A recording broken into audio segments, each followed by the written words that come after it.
aprovecho de saludar a colegas, investigadoras del Servicio de Salud, aquí de nuestra universidad, nuestra facultad, que nos también están acompañando a propósito de la afortunada presencia y visita que aprovechamos de agradecer al doctor Joan Benach. Él es de Cataluña, él se desempeña en la Universidad Pompeu Fabra de Barcelona, en Cataluña, en España.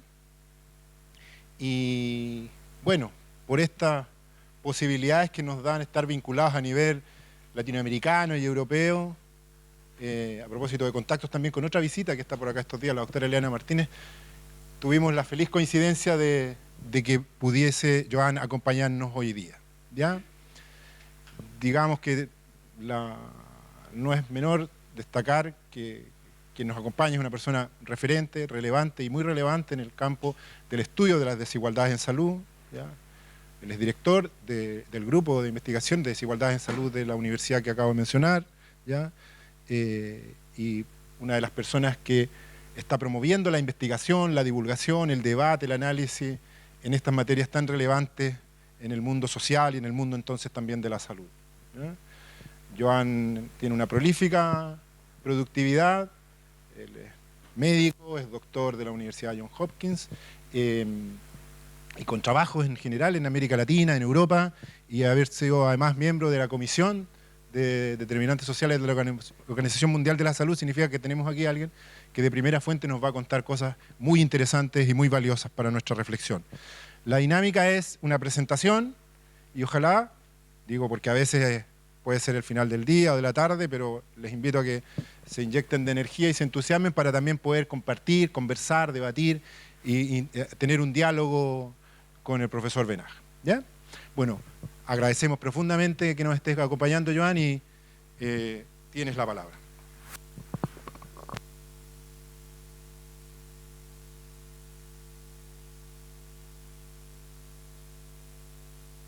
Casi prefiero esto. ¿Sí? ¿Se me oye? ¿Se oye al final? Sí. Vale.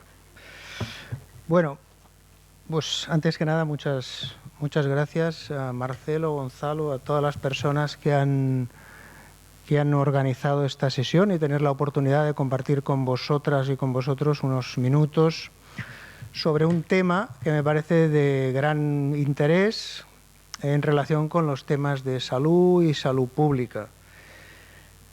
Y como acaba de decir Marcelo, espero que tengamos un diálogo fructífero después y sentiros muy cómodos, muy libres. Intentemos hacer esto un poco informal, ¿no?, para poder dialogar un poco.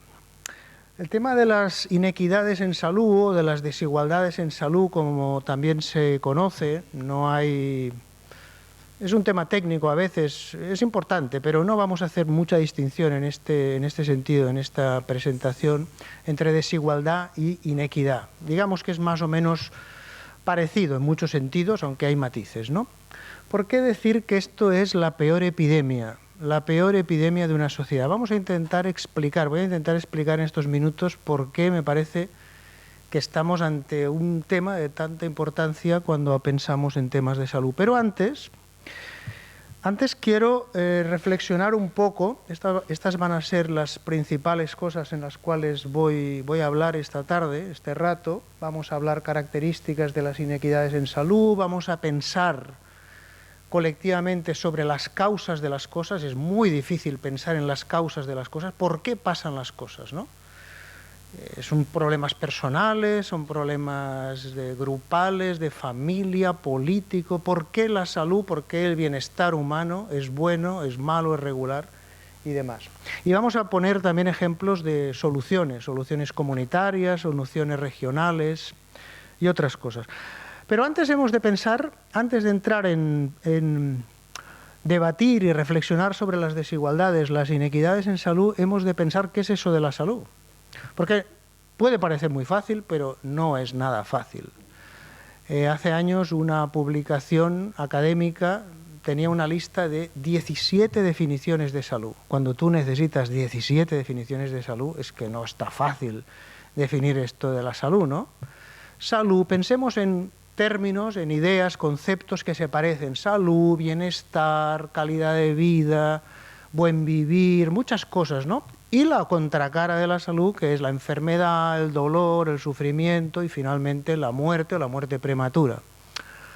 Voy a poner dos definiciones de salud para un poco orientar algunas de las cosas que luego vamos a ir viendo al hablar directamente de desigualdades en salud.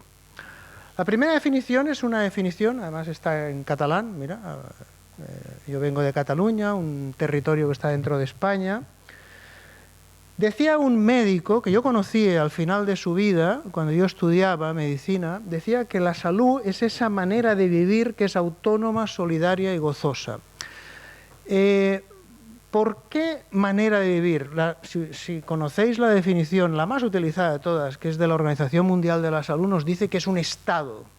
La salud es un estado de completo bienestar físico, psíquico y social, lo cual quiere decir que nadie tiene salud, porque si es completo bienestar físico y social, ¿quién no tiene un dolor de cabeza, un malestar, una depresión por la mañana y tantas otras cosas? Todo el mundo tiene algún problema de salud.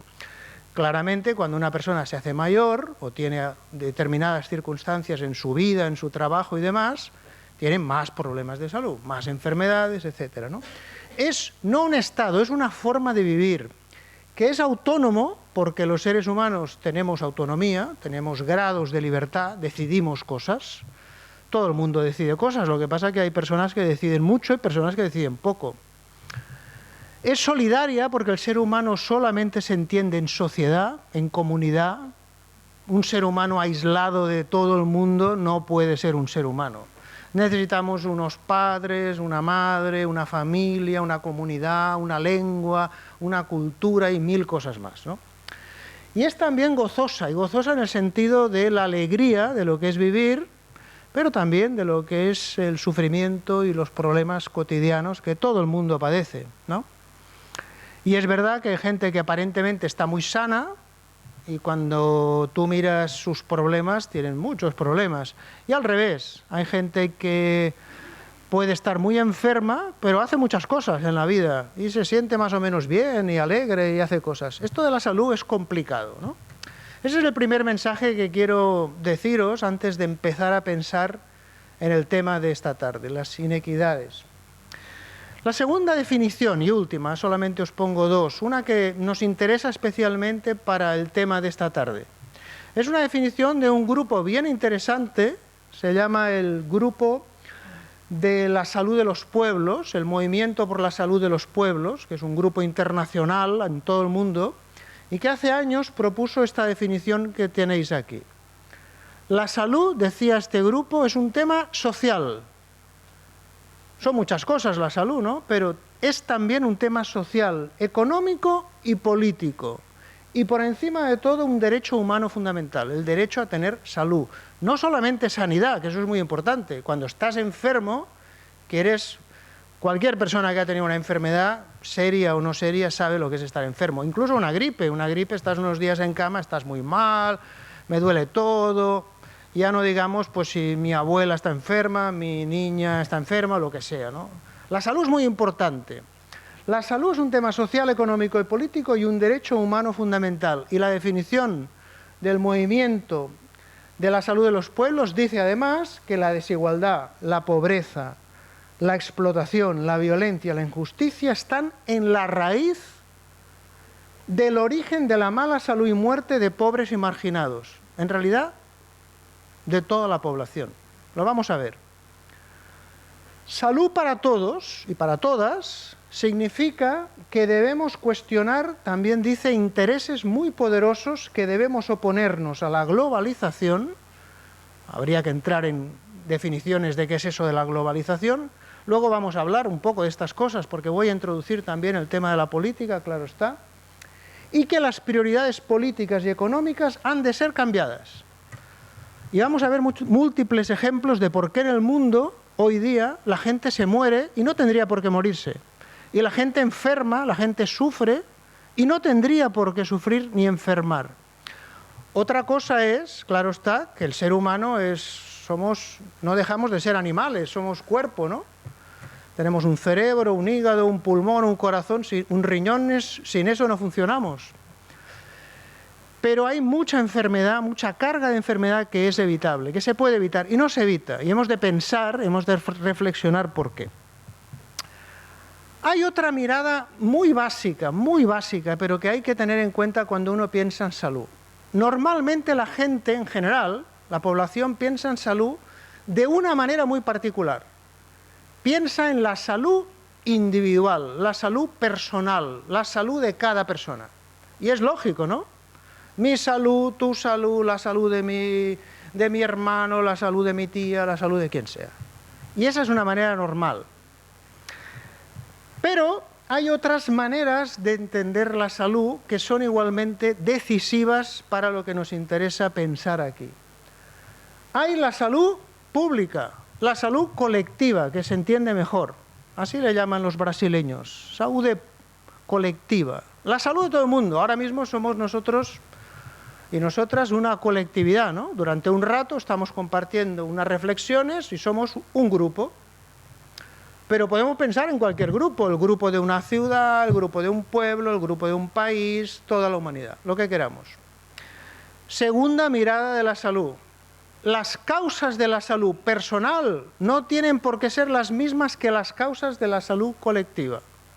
Es muy importante eso, ¿eh? No tienen por qué ser las mismas. Se pueden parecer, pero no las mismas. Tercera mirada de la salud, que es la que nos interesa más aquí. La salud de los grupos sociales. Las personas compartimos características. ¿Qué características? De todo tipo. Por ejemplo, de edad. Personas jóvenes, personas de mediana edad, personas mayores, mujeres, hombres, personas pobres de una determinada clase social, de un grupo étnico, personas que están migrando. Hay cientos y cientos de millones de personas en el planeta ahora mismo que tienen que emigrar porque no tienen trabajo, porque se mueren de hambre, por ejemplo, o por ejemplo por razones del cambio climático, tienen que emigrar. Se les conoce hoy día como migrantes debido al cambio climático. Tercera mirada, y esta es muy importante para lo que nos afecta hoy aquí. Salud individual, salud colectiva, salud grupal, salud de grupos determinados. Vamos a ver enseguida o después ejemplos de esto. A mí me parece que de los temas más importantes de este siglo, el siglo que nos toca vivir, que os toca vivir, el siglo XXI, porque, no sé, quizá algunos de vosotras o vosotros viviréis en el siglo XXII también, pero básicamente vais a vivir en el siglo XXI, ¿no?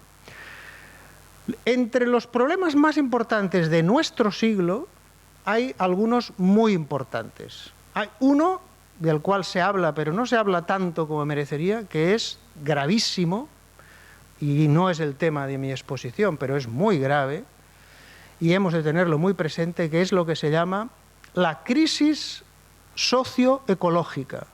La crisis socioecológica, que no es solamente un tema ambiental general, de unos contaminantes aquí, unos contaminantes allá, no, no es eso. Es una cosa mucho más grave. Si os interesa, yo os animo a que entréis en papá Google o mamá Google, que lo explica muchas cosas, y busquéis sobre este término, crisis socioecológica. Es un tema muy importante, ¿eh? Y que tiene importancia también para la salud y para las inequidades. El segundo gran tema, entre muchos más que hay, es el de la desigualdad social. Y de eso vamos a hablar ahora. Vamos a ver una mirada primero del mundo. Esto es el mapa del mundo. Todos más o menos estamos familiarizados con esto, ¿no? Y aquí tenéis, más o menos, en este porcentaje que tenéis en la pantalla, dónde vive la gente en el mundo. Más o menos, porque esto es muy imposible de saber exactamente, pero más o menos. Fijaros que en Asia, alrededor de India, China, vive prácticamente casi 2/3 partes de la humanidad. 2 de cada 3 personas en el mundo son chinos, son hindúes o son de una zona muy cercana ahí. Pakistán, ¿verdad? En África el 14%, en América Latina el 9%, en Europa el 11%, en Norteamérica el 5%. Y esa población la podemos comparar con la riqueza, de cómo se distribuye en el mundo la riqueza. ¿Cómo se distribuye en el mundo la riqueza? Lo primero que nos hemos de preguntar es cómo se mide la riqueza, que tampoco es nada fácil. Y uno de los mensajes que os voy a intentar transmitir esta tarde es que es muy difícil entender las cosas. Pero que sea difícil no quiere decir que no tengamos una mirada aproximada bastante buena. La manera habitual de pensar en la riqueza en el mundo se mide con una cosa que se suele llamar el PIB, el Producto Interno Bruto, que es un mal indicador de desarrollo, muy malo. Antes en la charla anterior se ha hablado un poco, ¿no?, de desarrollo y desarrollo humano. ¿Y cómo miramos eso? No es nada fácil. El PIB no mide desarrollo. El PIB es, hago un pequeño paréntesis, el PIB es la actividad económica de un país. Y la actividad económica puede ser cualquier cosa. Si tú, por ejemplo, en un país instalas decenas de fábricas de armamento, el PIB sube. Si tú destruyes todos los bosques de un país, ¿qué pasa con el PIB? Que el PIB sube. Si tú reforestas todo el país, el PIB también sube. Esto no tiene mucha lógica, ¿no? Pero esto es el PIB. O sea, que sed conscientes de que cuando pensamos en los indicadores hay que ser muy crítico para pensar qué es eso, qué es ese indicador, qué me dice. Y a veces no es fácil, ¿eh? Pero bueno, supongamos que el PIB, que es verdad, mide actividad económica. ¿Cómo se distribuye en el planeta? Pues fijaros, la riqueza global en el planeta se distribuye así. África, que tenía el 15% de la gente, ya tiene solo el 2% de la actividad económica.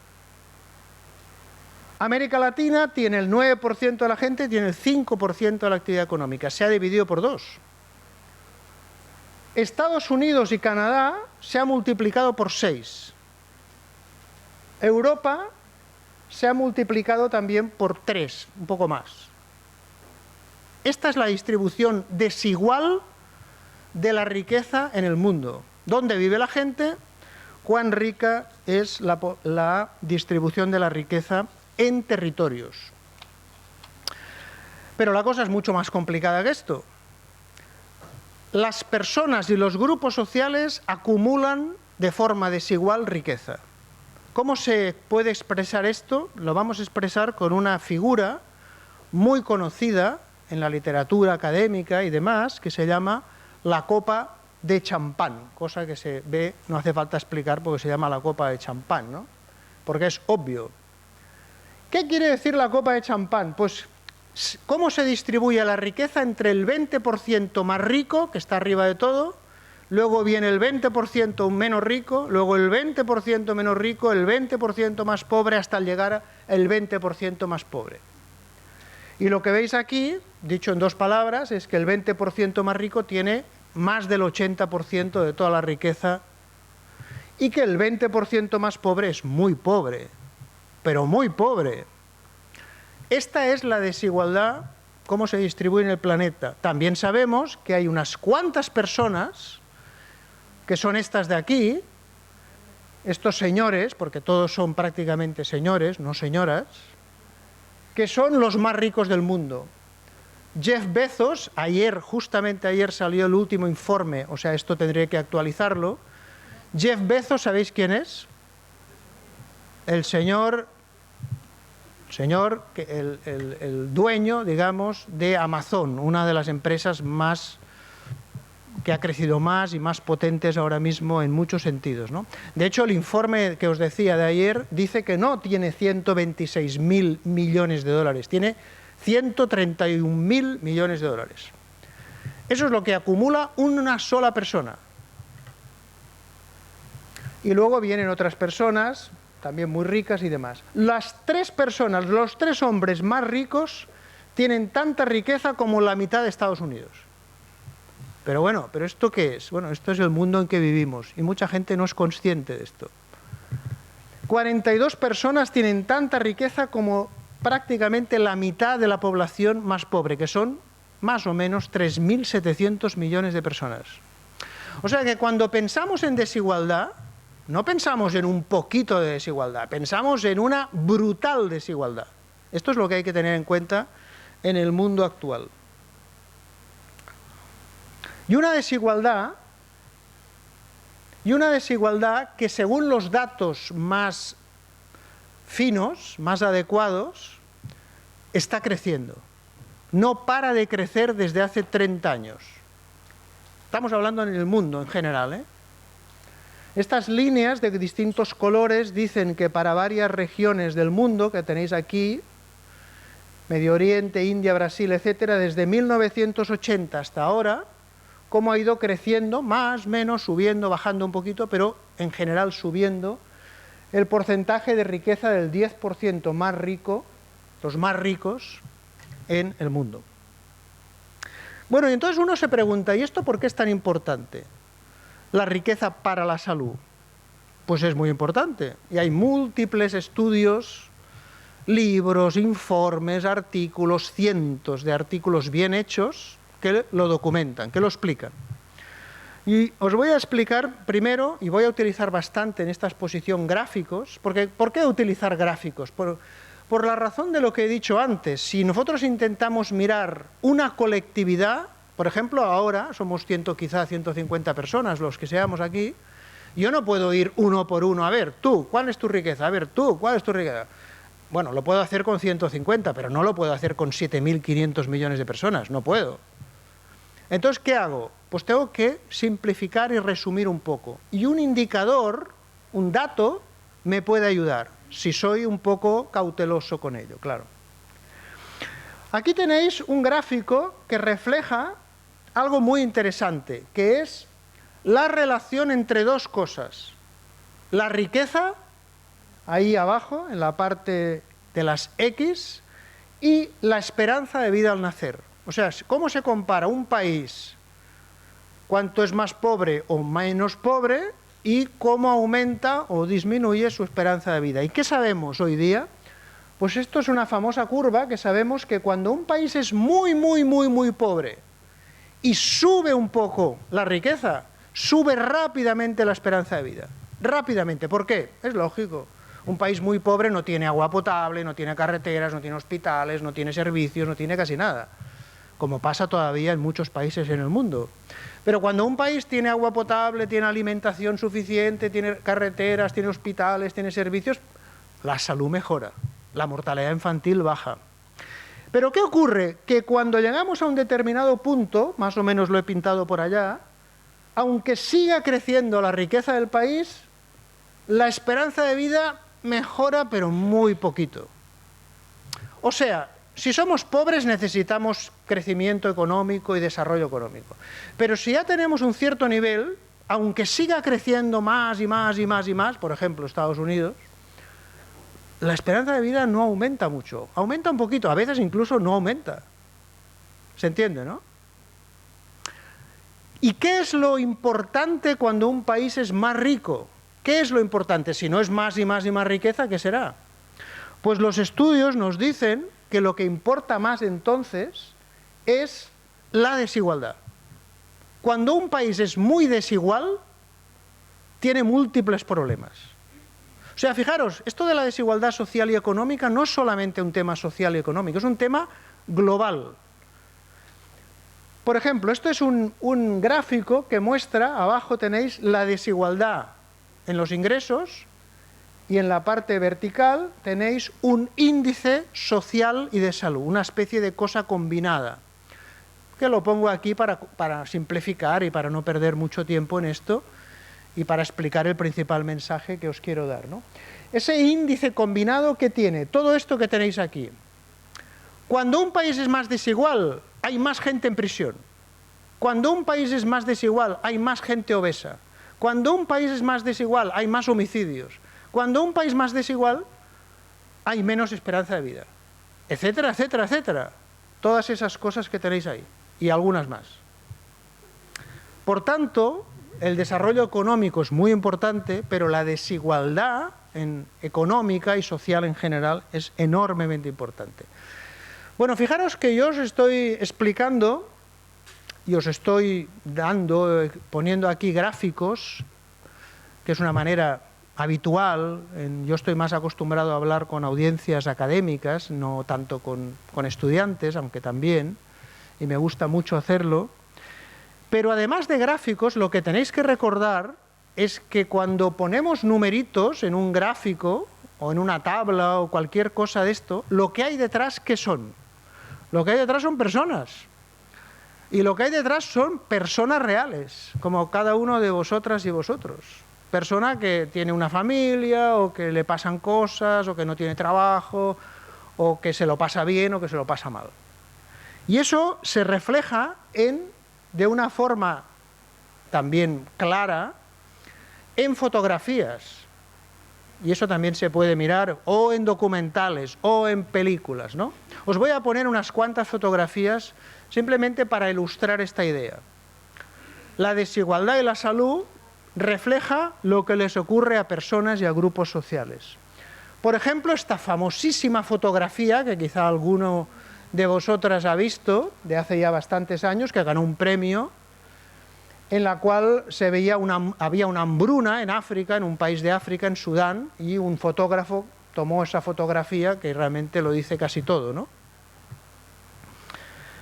Y os pongo alguna fotografía más, solo para reflejar que esto de la desigualdad son personas. Por ejemplo, muy recientemente, esto es mucho más reciente, el tremendo desastre de la guerra del Yemen, que tiene sus causas, y no vamos a entrar aquí, pero que es importante analizarlas, ¿no? Y causas reales, no es, mira, ha caído un rayo, no, no es un rayo, hay causas sociales, económicas y políticas y militares, ¿no? Pues esta niña en estado de nutrición como un ejemplo de esta terrible guerra, ¿no? Por ejemplo, las famosas también fotografías de un fotógrafo brasileño muy bueno, ha hecho múltiples libros muy interesantes, ha recorrido medio mundo, casi todo el mundo, haciendo fotografías sobre la gente, sobre la migración, sobre el trabajo. Este es un caso de un trabajador en Brasil, de estos que son miles y miles trabajadores pobres que buscan oro simplemente a las órdenes de una autoridad, digamos, para intentar sobrevivir o ganarse la vida, ¿no? Esta es una fotografía en el norte de África, justo en la frontera con España. No sé si sabéis que España, el territorio al sur de Europa, tiene dos ciudades en el norte de África que son españolas, fruto de temas coloniales, Ceuta y Melilla. Esta es una fotografía tomada en Melilla cuando unos inmigrantes africanos pobres, que tenéis ahí, están intentando saltar a España y por tanto a Europa, huyendo de la pobreza, huyendo de sus problemas, cuando al lado están jugando ahí al golf pues unas personas ricas, que son en general las personas que juegan al golf. No todas, pero la mayoría, ¿no? También le dieron un premio a esta fotografía. O, por ejemplo, esta famosa fotografía también en Brasil.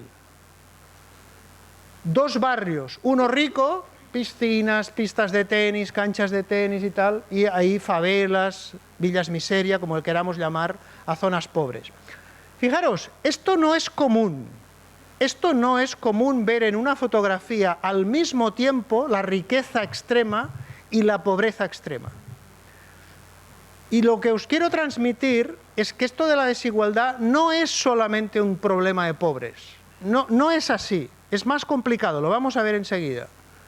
La desigualdad es un tema de comparación. Tú tienes que comparar algo con algo. El mundo desigual o el mundo de la inequidad quiere decir eso. El pobre puede ser muy pobre, pero si tú no eres tan pobre, pero hay una persona enormemente rica, hay una desigualdad. Y la desigualdad es importante para la salud. Aquí tenéis otra fotografía, en este caso en China, un país que ha crecido económicamente mucho, pero con muchos problemas sociales. Mucha desigualdad, muchos problemas ambientales, contaminación, migraciones, muchas cosas. Una fotografía tomada en una gran ciudad europea, y donde hay un contraste pues, entre una persona y un anuncio publicitario de un producto de lujo de los que se venden en cualquier ciudad desarrollada del mundo, ¿no? Y esta fotografía, que también es brutal, que son las oleadas de miles y miles de inmigrantes africanos intentando cruzar el Mediterráneo y con miles y miles de muertes de personas ahogadas por una política europea realmente escandalosa en mi opinión, y que ha hecho, pues no ha favorecido nada, sino al contrario, que mueran muchas personas.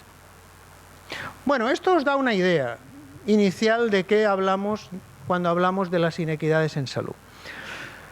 Lo que vamos a hacer en los próximos minutos, y no me alargaré mucho, me dais un toque cuando me alargue un poco para tener tiempo luego para el debate, porque si no yo me enrollo mucho y hablo mucho.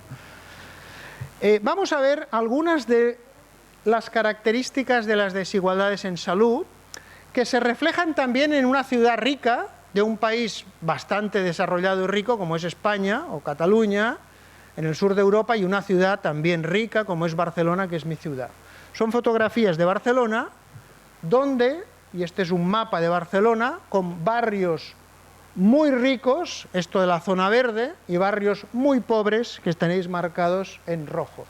De tal manera que hay zonas de la ciudad o barrios de la ciudad que tienen hasta 7 veces más riqueza que los barrios más pobres de la ciudad de Barcelona.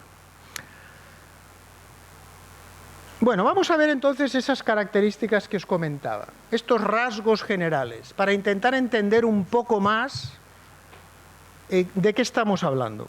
Primero, las desigualdades en salud son grandes. Esto es un tema importante porque hay gente que dice, hombre, siempre ha habido desigualdades y siempre las habrá. Bueno, puede ser que siempre haya desigualdades, pero fijaros, esto supongamos que es una desigualdad y esto también es una desigualdad.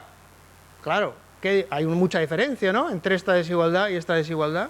Por tanto, no basta con decir que hay desigualdad, hay que decir qué grado de desigualdad, porque si no, no entendemos las cosas, ¿no? Y en general las desigualdades tienden a ser grandes. Y os voy a poner algún ejemplo enseguida.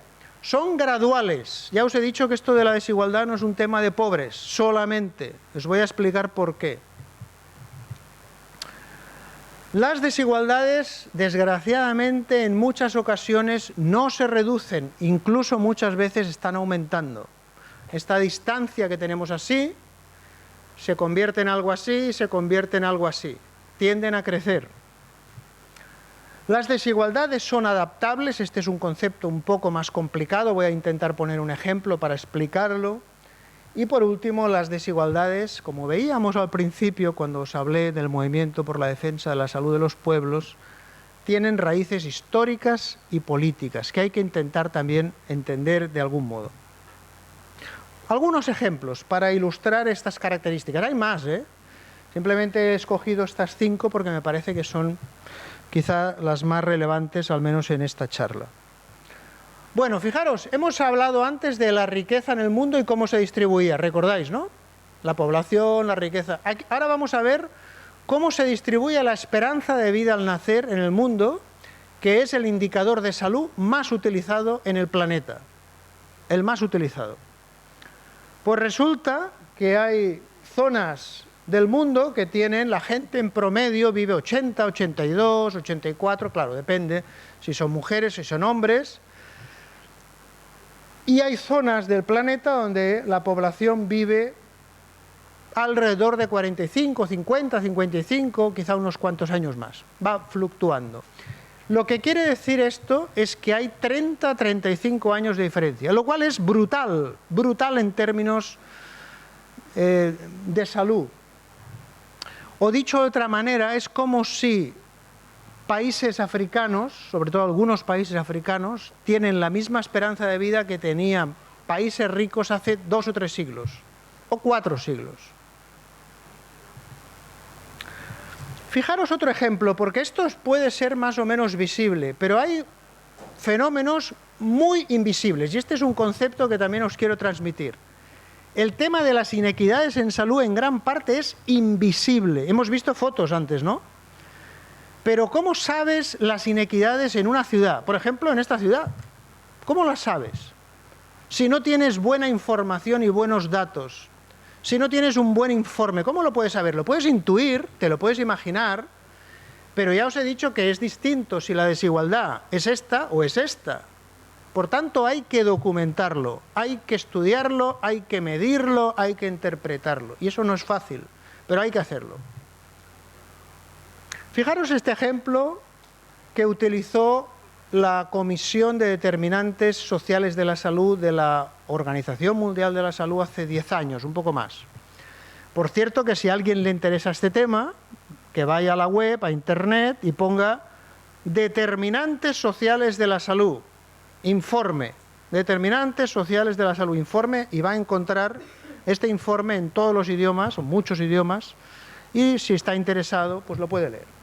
Uno de los ejemplos era este. Fijaros, esto es Europa, y en Europa hay países que tienen no 30, pero 16 años, también es muchísimo, de diferencia en la esperanza de vida. Fijaros una cosa además, cuando yo hablo de esperanza de vida o de mortalidad, la gente se muere, todos nos morimos, todos nos vamos a morir en algún momento, aunque hay gente que no es consciente, pero el tema no es morirse, el tema es cuando te mueres. Mortalidad prematura, te mueres antes de lo que te toca, ¿verdad? Entonces, en ese sentido, 16 años es muchísimo. Y cuando hablamos de muerte, en realidad, de lo que hablamos es de vida. Porque la gente se muere antes por su vida. Porque trabaja mal, porque tiene accidentes de trabajo, porque come mal, porque respira aire contaminado, porque está desempleado, porque es pobre, por lo que sea, por todo a la vez. Y eso normalmente tiene que ver con tema de grupos, clases sociales, género, luego veremos ejemplos. Esto más o menos se sabe, pero fijaros este ejemplo que os pongo ahora. Supongo que sabéis dónde está, bueno, Inglaterra está ahí en la parte izquierda, en la isla, Gran Bretaña, lo que se llama hoy día el Reino Unido, y ahí hay una parte, en la parte superior, de un país que está integrado en el Reino Unido, que se llama Escocia. Escocia es un país rico, aunque tiene muchos problemas también, y dentro de Escocia hay una ciudad que se llama Glasgow. Glasgow. Glasgow hay barrios ricos y barrios pobres. Pero fijaros este ejemplo. Resulta que entre un barrio pobre llamado Calton, en promedio, los niños y niñas de ese barrio pobre viven 54 años. Y a 12 kilómetros de distancia, hay un barrio rico y allí viven 82 años. O sea, en 12 kilómetros, una diferencia de 28 años de esperanza de vida. Esto es invisible. Esto solo lo ves si lo estudias. Si no, no te enteras. Eso pasó en mi ciudad, en Barcelona, hace muchos años, cuando yo era estudiante de medicina, hace muchos años. Empezaron a haber estudios de desigualdades, de inequidades en salud. Había información, había profesionales que sabían utilizar esa información y encontraron que había desigualdades en salud en Barcelona. Y la gente dijo, caramba, ¿qué pasa en Barcelona? Desigualdades. ¿Es que no había desigualdades en otras ciudades en España? Sí, sí las había. Pero si tú no lo estudias, no te enteras. Es invisible, como muchos otros temas. Por tanto, es un tema crítico hacer visible lo invisible. Y eso pasa no solo con las desigualdades en salud, con muchos temas, ¿no? Fijaros, el estudio decía que un niño o una niña de ese barrio pobre tenía una esperanza de vida menor que la India. Y eso es invisible. Dentro de Europa hay ciudades con barrios pobres que tienen unos indicadores peores que la India. Dentro de Europa hay Indias escondidas. Y eso no solamente pasa en Europa, pasa en muchos otros lugares, ¿no? Fijaros que la segunda característica, os decía que la desigualdad es en forma de gradiente, no es tema de pobres. Este gráfico y este gráfico lo ilustran. Y voy a ir un poquito más rápido, ¿no? No tenemos un puntero, ¿no? No. Bueno, fijaros, fijémonos solo en la parte izquierda de la pantalla. Es una relación entre riqueza, tener más o menos dinero, y tener más o menos probabilidad de morirte pronto. Y lo que veis ahí en estas barras es cómo se van moviendo hacia abajo. ¿Qué quiere decir esto? Pues muy fácil. Los más pobres mueren antes, los más pobres. Pero los que son un poco menos pobres mueren un poquito después. Y un poquito menos pobres, un poquito después. Y un poquito menos pobres, un poquito después. Y así sucesivamente. Pero caramba, ¿no hemos quedado que esto de la desigualdad parecía un tema de pobres? No, no es un tema de pobres. Es un tema de toda la sociedad. Y este es un tema clave que cientos de estudios han mostrado durante muchos años, sobre todo en los países ricos, por cierto, no en otros muchos países. Bueno, me salto esta. Tercera característica, las desigualdades aumentan. Este gráfico lo refleja. Este es un gráfico de Inglaterra que muestra, no se ve muy bien, en la parte de abajo, entre el año 82 y el año 2011, 30 años de distancia, cómo ha ido aumentando la esperanza de vida. La esperanza de vida a los 65 años, en este caso. Van pasando los años, la gente vive más tiempo. Sí, la gente vive más tiempo, pero ¿qué pasa con los grupos sociales? ¿Más pobres, menos pobres, más ricos, muy ricos? Esto es lo que refleja aquí. Y lo que veis aquí es como esa distancia que había aquí se ha ampliado. O sea que un político te dirá, hombre, la esperanza de vida ha mejorado en promedio en todo el país, sí, pero la distancia entre los grupos ha empeorado. Entonces, ¿qué hacemos? Pues es un éxito de promedio, pero es un fracaso desde el punto de vista de la inequidad. Es un fracaso. ¿Por qué los más pobres no pueden vivir igual que los más ricos? Porque fijaros también que cuando hablamos de mortalidad, como os he dicho, hablamos de vida, no hablamos solo de muerte, ¿no? Bueno, otro ejemplo, me salto esto. El ejemplo de fumar es muy buen ejemplo también. Vosotros sabéis, cuando empezó la gran epidemia de fumar en el mundo, no ha habido siempre una epidemia de fumar en el mundo.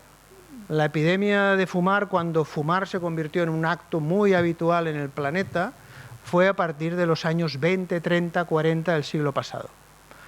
Por razones diversas, que es muy interesante de estudiar, por cierto, pues la gente empezó a fumar más y más, sobre todo en la Primera Guerra Mundial, la Segunda Guerra Mundial, aquello fue pues tremendo. Pero entonces resulta que ¿quiénes fumaban en ese momento, cuando el hábito de fumar se extiende? ¿Qué creéis? ¿Quiénes fumaban más? Los ricos. ¿Por qué? Porque tenían dinero. Entonces las empresas que fabricaban tabaco decían, ¿a quién le vendemos el tabaco? A los que pueden comprarlo, a los ricos.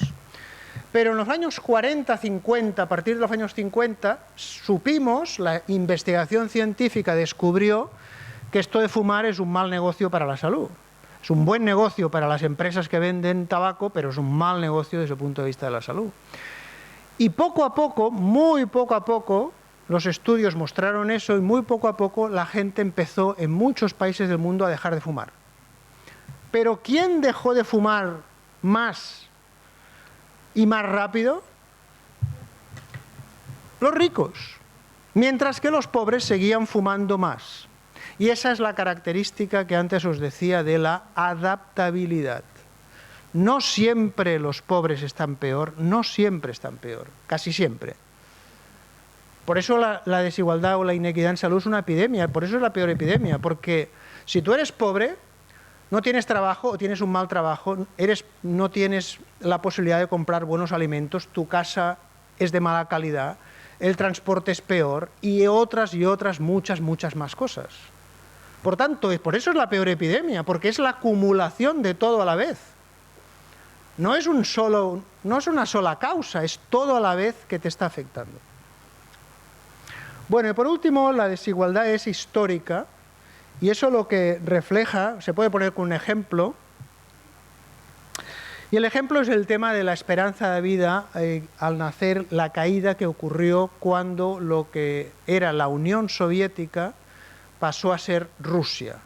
En el año 91, la Unión Soviética, por razones históricas que no vamos a entrar, se colapsó, y entró una economía de mercado muy rápida, sin control, que hizo que aumentaran pues las mafias rusas, la gente muy rica. Putin es uno de los hijos de toda esta época histórica, por otra parte, ¿no? Él era uno de los jefes de los servicios secretos, ¿no? Y mucha gente se enriqueció en Rusia. ¿Y qué pasó para la mayoría de la población? Pues lo que veis aquí, Las líneas en azul son en Europa, pero las líneas en rosa y en rojo, lo que significa esa caída, es el colapso de la Unión Soviética y el hecho de que más o menos 6-7 millones de personas murieron cuando no tenían que haber muerto. Por un colapso social y económico, y político también, ¿no? Por eso decimos que la desigualdad es un tema histórico y político. Bueno, vamos a reflexionar, y quiero hacer, antes de acabar, y espero que vayáis pensando en preguntas o cosas que queráis comentar, reflexiones y demás. Vamos ahora a reflexionar un poco sobre el tema de las causas, que es un tema, como os decía antes, crítico, muy importante. Y voy a poneros un ejemplo.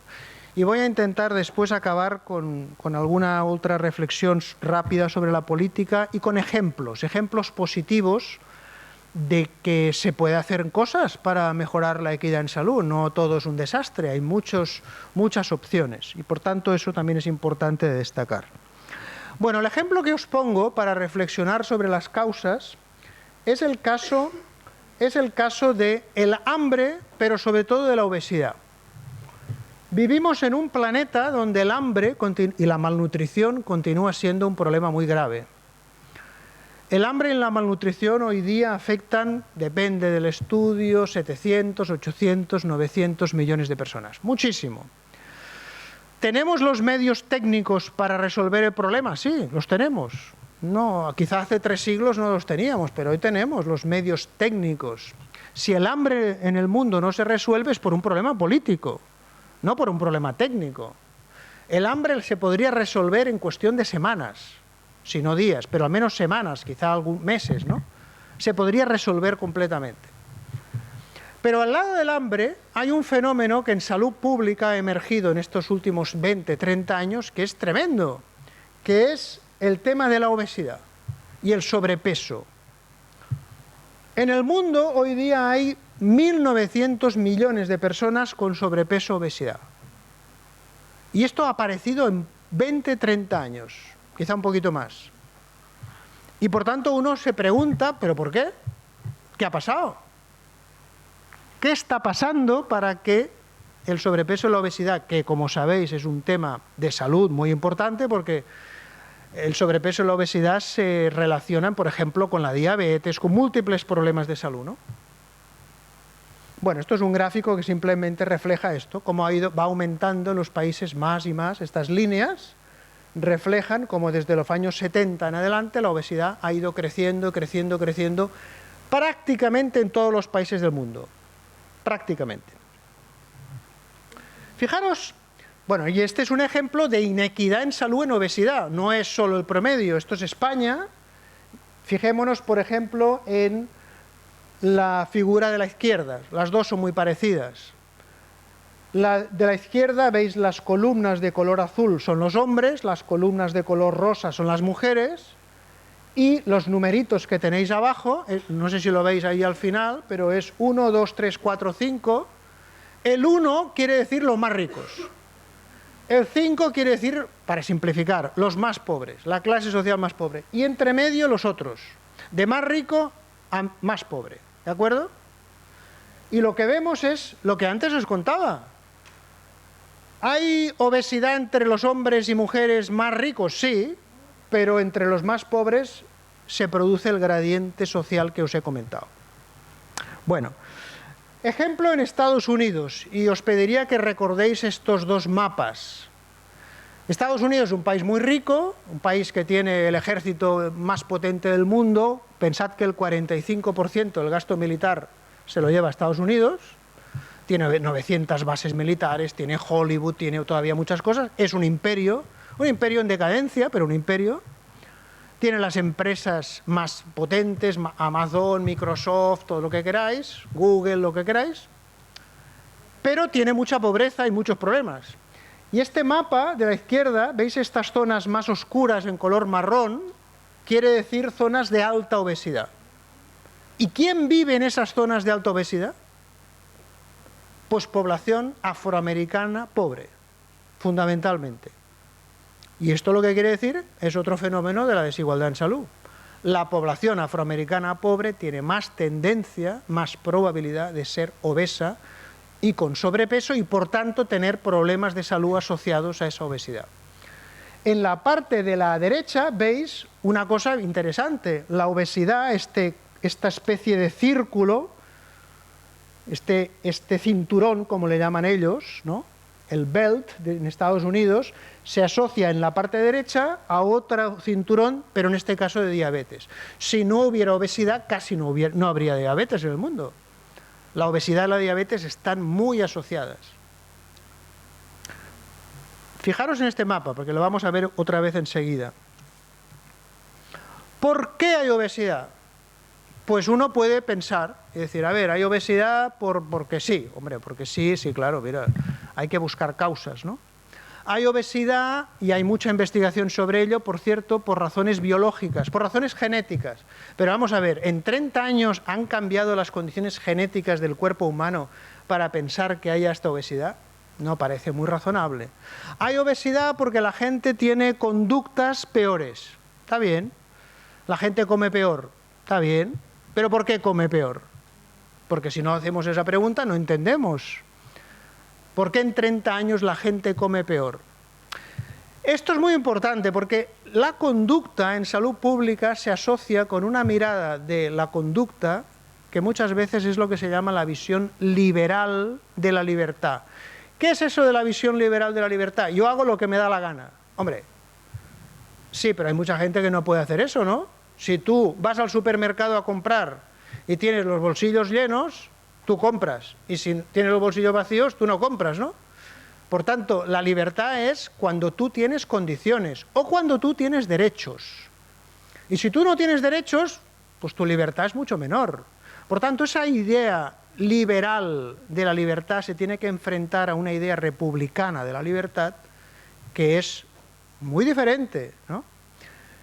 Bueno, si no es la biología y las conductas también hay que entenderlas en este marco que estoy explicando, hay que intentar entender también eso que en investigación, en epidemiología, en salud pública se llama entornos obesogénicos. Entornos, territorios, barrios, digamos, que nos hacen más probablemente obesos. ¿Por qué? Pues lugares donde uno no puede correr, por ejemplo, no puede hacer ejercicio físico. ¿Por qué? Porque hay bandas criminales organizadas que no. Yo vivo en un barrio y no puedo salir a correr porque me la juego. ¿Se dice así aquí? ¿Me la juego? No sé si se dice así aquí en Chile. En España diríamos me la juego, ¿no? O sea, me pongo en riesgo, ¿no? ¿Eh? La vendo. Ah, mira. Entonces, o por ejemplo, no hay zonas verdes en un barrio. O por ejemplo, el lugar donde adquiero los alimentos de mi familia son unos alimentos de muy mala calidad. ¿Qué quiero decir con esto? Que las causas de la obesidad todo parece indicar que están muy relacionadas, por ejemplo, con el aumento de la comida basura o chatarra, ¿no? No sé cómo la llamáis aquí, ¿no? Comida chatarra, comida que muchas veces le han quitado la grasa, pero le han añadido cantidades ingentes de azúcar. Y eso es algo que sabemos, ¿no? La obesidad, decía este informe de la comisión que antes cité, no es un problema individual, sino que se debe al exceso de disponibilidad de alimentos ricos en grasas y azúcares. Esto es catalán, mira, se me saltó esta diapositiva. Yo me hago un lío porque tengo clases en mi universidad en catalán, en castellano, en español y en inglés, entonces me hago un lío tremendo con las diapositivas, ¿no? La epidemia global de obesidad es un buen ejemplo de cómo se produce un problema de salud que se produce socialmente por una constelación de cambios en los factores sociales. Y efectivamente, hoy día tenemos bastante evidencia de que el azúcar es un tema clave. El azúcar y derivados del azúcar, no solo el azúcar simplemente, ¿no? Y, por ejemplo, esto es un ejemplo de la investigación científica que nos dice que las bebidas light, o no sé cómo la llamáis aquí, light, ¿la llamáis? También inducen a la obesidad. Esto no es lo que nos explica la empresa, la Coca-Cola o quien sea, pero tenemos evidencia. Las bebidas que no tienen azúcar, pero tienen fructosa o tienen otros edulcorantes, producen cambios metabólicos que nos hacen también ser obesos. Eso ya lo sabemos. Obviamente las empresas eso lo esconden, no les interesa, ¿no? Lo digo para que se sepa. Bueno, esta es la distribución del azúcar en el mundo. Esto es otro artículo que precisamente habla de lo que os acabo de decir. Es un ejemplo, ¿no? Es un ejemplo de un artículo científico de hace unos cuantos años en una revista de salud pública, la Revista Americana de Salud Pública. Bueno, ¿recordáis los dos mapas que hemos visto antes? Mapa de obesidad, mapa de diabetes, y ahora os pongo el mapa de consumo de bebidas de soda, o sea, bebidas azucaradas, etcétera, que es este de aquí. O sea que se parece mucho, cosa que nos tiene que dar que pensar. El país con más obesidad del mundo es México, y México tiene un consumo de bebidas de soda espectacular, impresionante. Bueno, en definitiva, la epidemia de obesidad y la epidemia de desigualdades por obesidad hay que pensarla bastante en términos sociales, económicos y políticos, porque si no, no entendemos. Por tanto, si a alguien le interesa la salud pública, la salud colectiva y las inequidades en salud, tiene que saber algo, mucho o poco, cuanto más mejor, de la política. Por eso hay autores que hacen libros como este, ¿no? Fat Politics, la política de las grasas o de estar gordo, ¿no? Etcétera, etcétera, ¿no? Si uno va a comprar en un supermercado de muchas ciudades del mundo, quizá no en todas, claro, pero en muchas, cualquier cosa que compras, cualquier cosa, ¿sabéis a cuántas empresas pertenece? Parece que haya muchas empresas en un supermercado, en una tienda, porque hay muchas marcas. Pero prácticamente todas las marcas pertenecen a 10 empresas. Y este es un tema que hay que saber hoy día de la situación general, bueno, de la política y del mundo, ¿no? Hay 10 empresas, esas que tenéis en el centro de la pantalla, que tienen decenas y decenas de marcas diferentes y que tienen el control, porque muchas veces los estados, el poder público no les controla suficientemente, tienen el control de los alimentos que consumimos.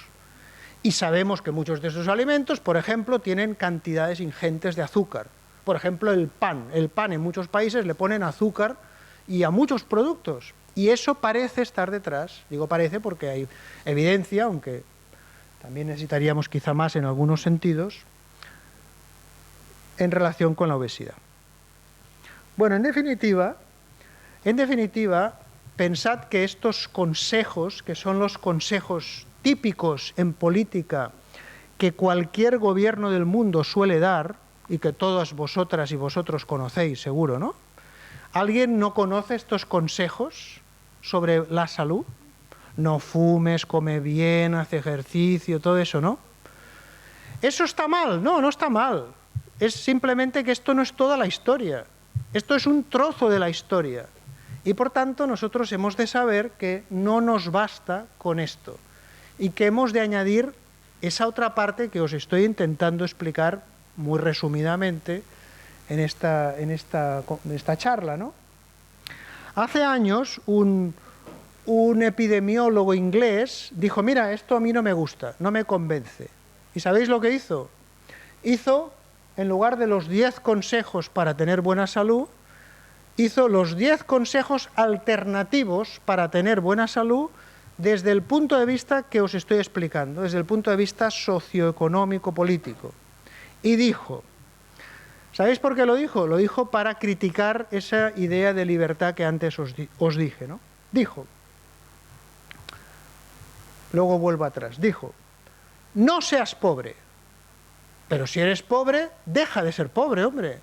¿Por qué quieres ser pobre? Si la libertad es un tema personal, solamente, pues si tú lo eliges, ¿por qué eliges ser pobre? ¿Verdad que la gente no elige ser pobre? ¿O sí? No vivas en un barrio deprimido y pobre. ¿Por qué vives allí? ¿Por qué no te mudas al barrio más rico de la ciudad? Pues porque no tienes dinero, claro. ¿Se entiende, no? Es absurdo. La idea de esa libertad no se puede entender si no la ubicamos en un contexto social, de clase, de género, etcétera, etcétera. Y por eso, al hablar de estas cosas, hay una persona, este señor, un gran epidemiólogo inglés, que dijo, por un lado hay lo que se llama las causas cercanas de la enfermedad y de la salud, y por otro lado hay que yo creo que es muy pedagógico, hay las causas de las causas. Las causas de las causas. Bueno, ¿cómo vamos de tiempo? ¿Mal? ¿Bien?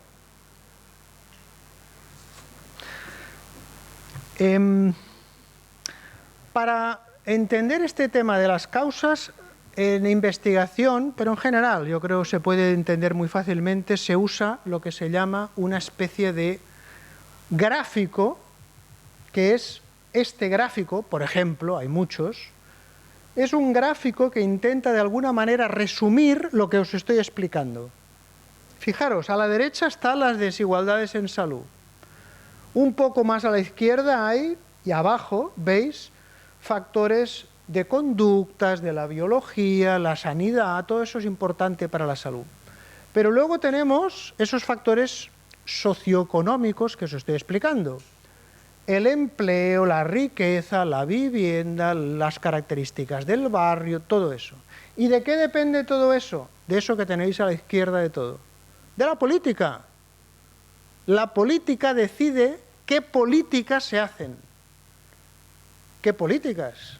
¿Quién manda en un país? ¿Quién es el alcalde? ¿Quién es el gobernador? Pero también, ¿hay sindicatos o no hay sindicatos? ¿Hay grupos sociales o no hay grupos sociales? ¿Hay grupos estudiantiles o no hay grupos estudiantiles? ¿Hay grupos ecologistas o no hay...? Todo eso también, todo. Porque eso también influye en las políticas que se toman. Y todo eso, fijaros, cruzado por esa columna segunda que tenéis aquí, que se llama los ejes de desigualdad, que ya antes cité y que vale la pena también detenerse un momento y voy a poneros también algún ejemplo, ¿no? La clase social, el género, la edad, la etnia, el territorio y algunos más, la migración y algunos más, son decisivos para entender por qué las clases ricas viven aquí, hasta aquí, las clases menos ricas viven hasta aquí, las menos ricas viven hasta aquí y las más pobres viven hasta aquí. Si no, no se entiende, literalmente. Por tanto, hemos de entender que al pensar en desigualdades e inequidades en salud, hemos de poner en juego todo eso. Y todo eso tiene relación con una cosita que pone ahí abajo, que parece poco importante y que es muy importante, y que se llama poder. Poder. El poder de clase, el poder de género, el poder de territorio, el poder de un país sobre otro y otras cosas. Todo eso nos llevaría lejísimos y no hay tiempo para tanto, pero al menos sí vale la pena citar esto. Bueno. Os hago una pregunta, pero no para que os la penséis, para el debate. Fijaros que os estoy diciendo que la desigualdad en salud ha crecido y sobre todo la desigualdad social ha crecido en los últimos 40 años en casi todos los países del mundo. Yo os hago la pregunta de por qué. ¿Por qué será? ¿Qué ha pasado en los últimos 40 años? Ponle desde los años 70, 80, más o menos. ¿Qué ha pasado para que haya aumentado la desigualdad social y la desigualdad en salud? En muchos casos, al menos. Me voy a saltar algunas diapositivas, un poco para ir más rápido. Yo tenía muchos ejemplos, pero no tenemos tanto tiempo.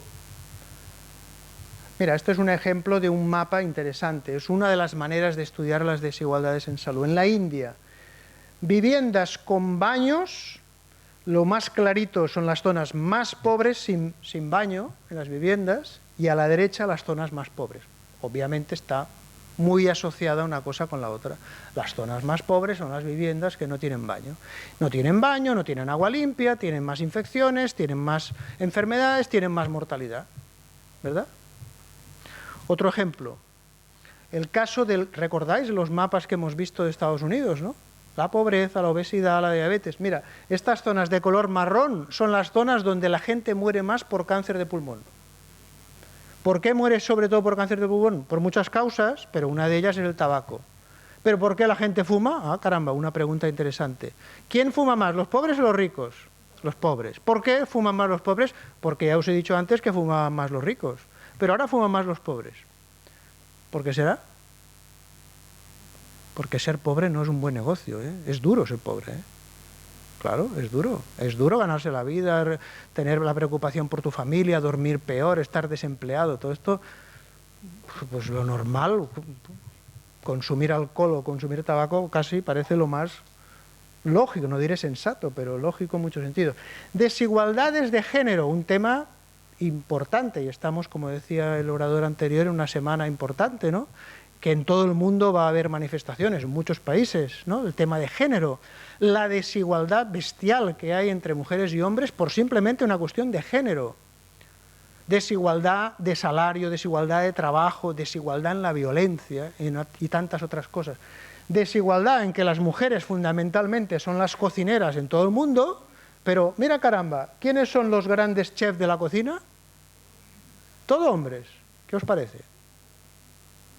Las mujeres cocinan, los hombres se llevan la medalla de ser los mejores cocineros del mundo. Esto es un ejemplo, pero podemos poner muchos. Este es otro ejemplo de una doctoranda, de una gran epidemióloga social, Lucía Artazco, bien interesante. Hombres y mujeres, ¿qué estamos midiendo aquí? Trabajo en la casa, trabajo doméstico. Y la pregunta que se ve o que se refleja en este gráfico es ¿quién trabaja más horas en el hogar? ¿Los hombres o las mujeres? Las mujeres abrumadoramente. Pero si os fijáis, tenemos otro dato bien interesante, que es el dato de clase social. Clase social, que no es lo mismo que ser pobre, es un tema complicado el tema de clase social, es un concepto sociológico difícil, mucho más difícil de lo que la gente se cree. Pero fijaros, el 1, el 2, el 3, el 4 y el 5, las distintas clases sociales en hombres, más o menos todos trabajan igual en casa. Pero cuando miras las mujeres, todas trabajan más que los hombres, pero, como veis, recordad, el 1 son las más ricas, las 5 son las más pobres trabajan más. ¿Por qué? Porque las más ricas, ¿qué hacen?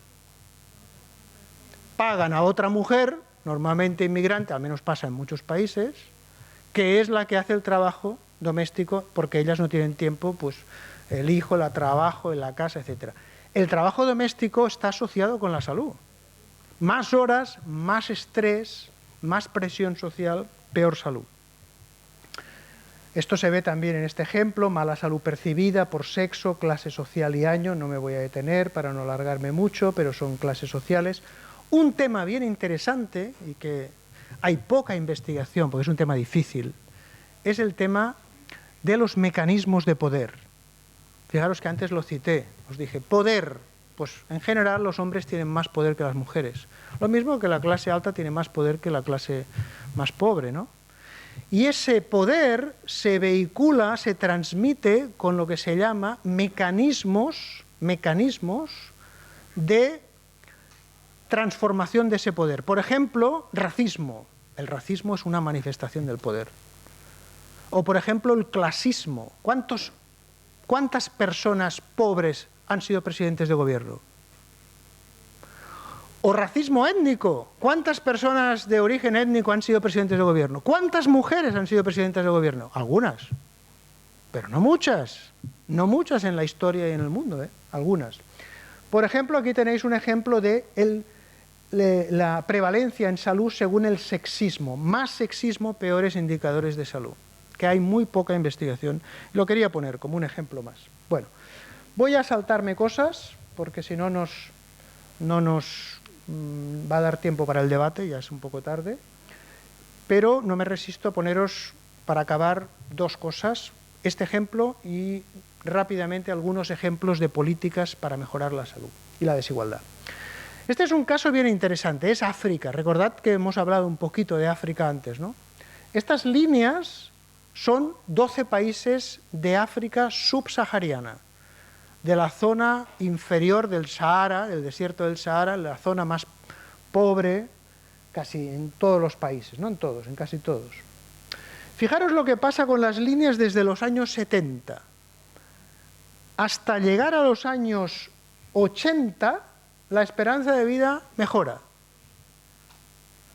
Y de repente, cuando llegamos a los años 90, la esperanza de vida en todos los países hace un catacrac y se cae. ¿Por qué? Con todo lo que he dicho ya tendríais que pensar y darme respuestas. ¿Por qué? ¿Qué pasó?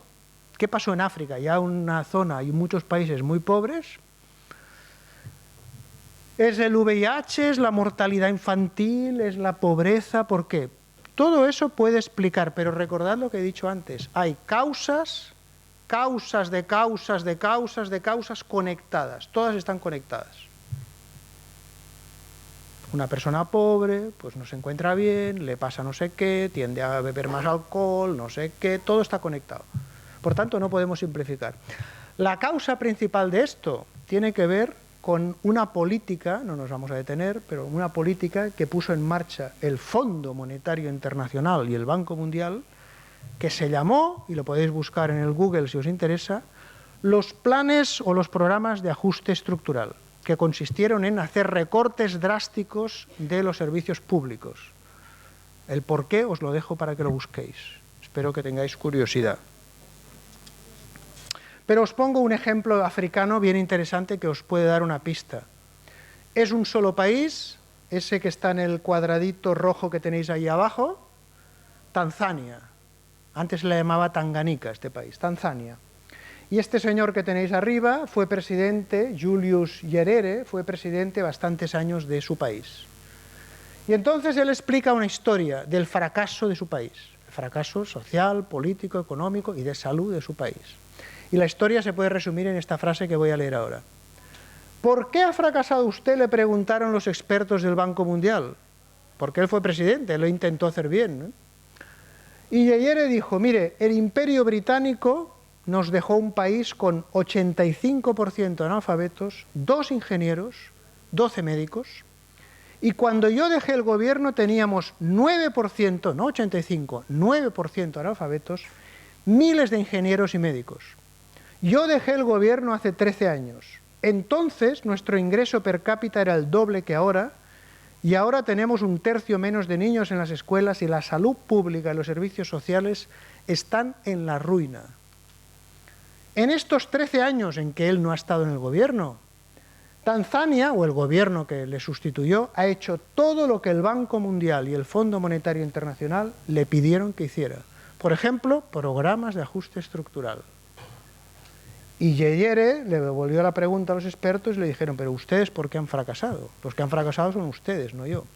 Para entender esto hay que saber bastante política y hay que tener mirada crítica de la economía, de lo que significa el Banco Mundial, el Fondo Monetario Internacional, todo esto, pero os lo dejo como reflexión para que lo penséis, y la importancia que tiene la política en toda la salud de la gente, ¿no?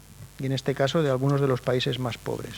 Bueno, ahora sí que acabo con los ejemplos, vamos a saltar cosas, tenía muchos más ejemplos, pero os voy a poner algunos ejemplos de políticas exitosas, de éxito, que han ido bien. Por ejemplo, este país que veis aquí en azul es India, y abajo, en esa zona en rojo, hay una pequeña región de la India más desarrollada que la India. Es una región que ha tenido políticas públicas, sociales, inversión, educación, mucho más potentes que el resto de la India. Y en ese país, si os fijáis en esas líneas, ha ido creciendo, por un lado, es la gráfica de arriba, ha ido creciendo la alfabetización, la educación de la gente, pero además se ha ido estrechando la brecha entre mujeres y hombres. Se ha mejorado la desigualdad, ha aumentado la equidad en alfabetización, porque veis que la línea roja, en la parte superior, se ha ido juntando, ¿verdad? Cosa que no ha pasado en el resto de la India. Y en la parte inferior lo que veis es cómo la educación, pero también otras cosas que tenéis aquí resumidas, la escuela pública, subsidios alimenticios, participación ciudadana, etcétera, han hecho que esa pequeña región de la India tenga unas características mucho mejores que el resto de la India. Es un ejemplo. Y os voy a poner uno más o alguno más y acabamos.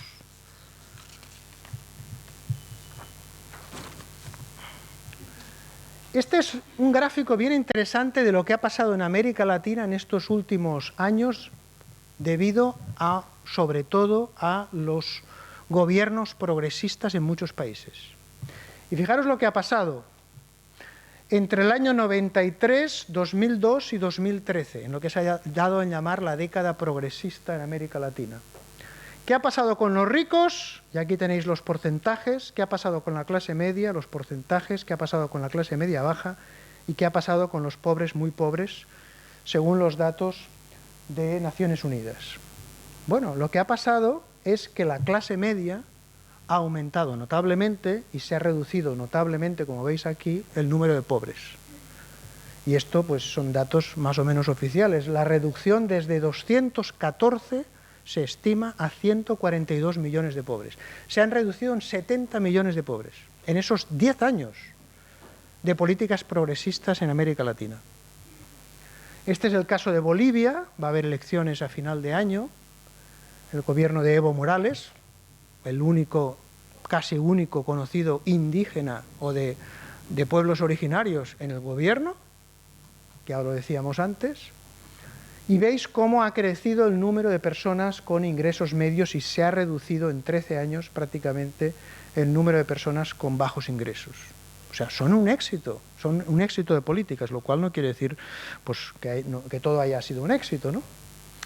El caso de Venezuela y Barrio Adentro, básicamente con las políticas de Chávez, luego las cosas se han complicado muchísimo, porque Venezuela es un país en guerra, básicamente desde hace muchos años, no en guerra declarada, pero en guerra económica, en guerra social, en guerra política, lo cual hace que sea muy difícil la valoración de lo que pasa allí, teniendo en cuenta además lo que dicen los medios de comunicación, que son absolutamente sesgados, ¿no? Muy difícil.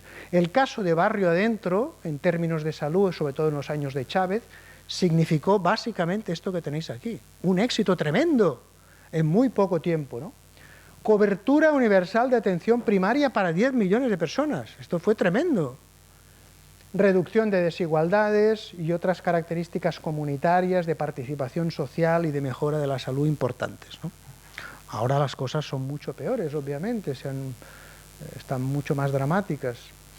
Bueno, me salto el caso de Richmond, también lo tenía por aquí, en Estados Unidos, una de las zonas con más homicidios de todo Estados Unidos, una zona muy peligrosa, y que llevan unos cuantos años haciendo un trabajo pues, de salud y política muy interesante a nivel barrial y a nivel comunitario, que ha hecho o ha conseguido algunos éxitos interesantes en términos de drogadicción, en términos de homicidios, etcétera.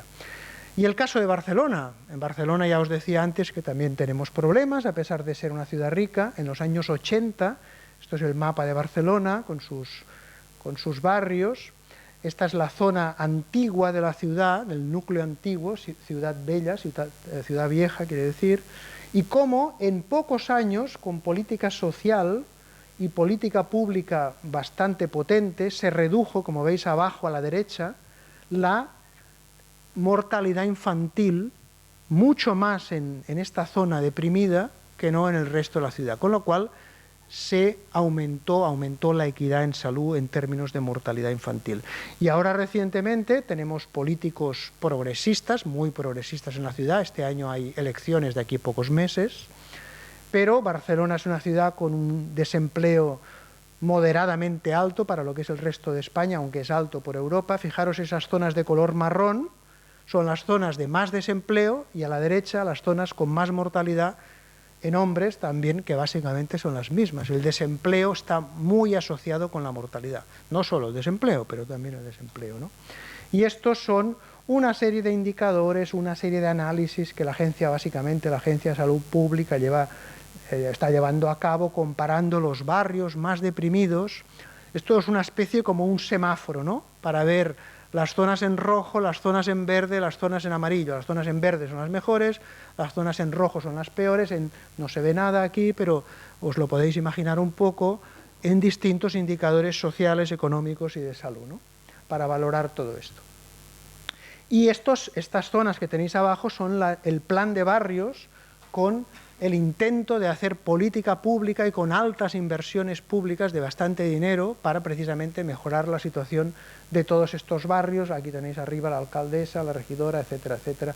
Barcelona, salud en los barrios, cómo desarrollar una estrategia de salud comunitaria en 23 barrios de la ciudad. Precisamente los barrios más deprimidos, como veíais antes en los gráficos, ¿no? Bueno, una serie de cosas, alianzas, una cosa compleja. Y un primer resultado como la esperanza de vida, la distancia entre la esperanza de vida de los barrios más ricos y los más pobres parece que tiende a reducirse un poco. Bueno, ya acabo. Aquí tenéis 5 ideas. No las voy a leer con calma, pero las voy a enunciar así solo lo que está en rojo. Para pensar en las inequidades en salud tenemos que aumentar la conciencia. Hemos de ser conscientes de qué son, cómo se producen, etc. Necesitamos vigilancia y análisis. No hay análisis, no hay vigilancia, no hay indicadores, muchas veces no sabemos. Necesitamos políticas igualitarias, pero además que sean sostenibles en el tiempo, de larga duración, eso no siempre ocurre. Necesitamos mucha estrategia, necesitamos también mucha política y mucho poder. Bueno, y acabo con una frase de uno de los padres de la salud pública que refleja, creo que gran parte de todo lo que he dicho en esta charla. La mejora de la medicina, decía Rudolf Virchow en el siglo XIX, mejorará o alargará la vida humana, pero la mejora en las condiciones sociales permitirá conseguir este logro más rápidamente y con más éxito. Y según él, la receta fundamental política para hacerlo se llama, y creo que se debe seguir llamando, más democracia, que no es fácil tampoco entender ni lo que es la democracia ni sus características, ¿no? Bueno, gracias por la atención.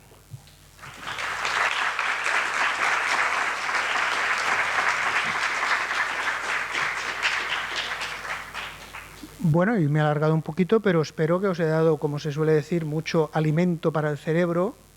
No sé si para el estómago, creo que no, pero para el cerebro espero que sí. Para que tengáis comentarios, reflexiones, preguntas, observaciones, dudas de cualquier tipo. Yo siempre digo a los alumnos y alumnas que en los grupos muchas veces lo que hacemos es diálogo abierto y digo, podéis decir lo que queráis. No se trata aquí de estar en lo cierto o en lo falso, ¿no? Uno para aprender se tiene que equivocar, se tiene que expresar, tiene que pensar en voz alta, ¿no? El primero siempre se le agradece más por romper el hielo, ¿eh? Yo quería consultarle cómo se reflejan las inequidades y el Producto Interno Bruto en otras estadísticas que es el Índice de Desarrollo Humano. Sí. El Índice de Desarrollo Humano salió, si habéis visto, al final de la anterior charla, ¿no? El Índice de Desarrollo Humano es un índice de las Naciones Unidas que es diferente del PIB, del Producto Interno Bruto, pero no tan diferente. Tiene 4 indicadores, el Índice de Desarrollo Humano, 2 de educación, el PIB mismo y el indicador de la esperanza de vida. Es un poco mejor. Es un poco mejor, pero en definitiva, si tú miras el mapa del PIB y el mapa del Índice de Desarrollo Humano, no es tan diferente. Están como muy correlacionados uno con otro. Es un reto, ¿eh? Es un reto mirar, si yo hago la pregunta aquí, pero a ver, ¿cuál es el país en el mundo, o la región, o la ciudad? Si yo digo, a ver, ¿cuál es el país más justo, más sostenible? No es fácil, porque hay tantas cosas que mirar, que medir. Por eso, pues sí, el Índice de Desarrollo Humano o el Índice de Desarrollo Humano con equidad, que también existe, bueno, pues es un indicador. Hay otros, hay índices de la felicidad. Hay muchas cosas hoy día. Hay índices de Gini, que miden la desigualdad de ingresos. Hay muchas cosas. Hay índices que intentan captar la sostenibilidad, la ecología, que os decía al principio que es un tema crítico, ¿no? Fundamental en el mundo en que vivimos. Fundamental, porque estamos en una crisis ecológica, no se habla mucho de este tema. No es solo el cambio climático, es una crisis ecológica muy seria y que se va a ver claramente en pocos años.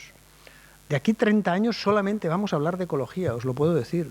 No hablaremos de nada más. Solo hablaremos de ecología y de sostenibilidad por la crisis ecológica que tenemos. No lo digo yo, lo dicen cualquier informe científico serio.